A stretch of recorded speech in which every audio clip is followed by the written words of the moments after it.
Wewe soma kitabu cha Mithali sura ya 31. Soma ile sura yote. Yule mwanamke anayezungumziwa pale yule anayezungumziwa pale kwenye Mithali 31 ile sura ile.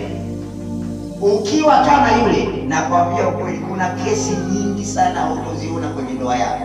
Nianze kusema kwa mtu, utasoma sura hiyo. Biblia inasema, mke mwema ni nani awezaye kumuona? Maana kima chake chapita kima cha marjani. Moyo wa mumewe humwamini, wala hakosi kupata mapato. Mwanamke upo, sema ayaya. Haya bwana, moyo wa mumewe humwamini, wala hakosi kupata mapato.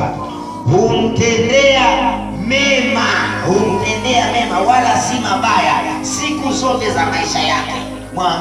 Mwambie mwanamke, wewe mwambie mwenzako, unamtendea mema mwenzako. Maana hapa Biblia imesema huyu mwanamke huyu ambaye ndio mwanamke mwema, ni nani aweze kumuona? Sasa ndio zinatajwa hizo sifa zake. Anasema kwamba moja ya sifa zake naye humtendea mema.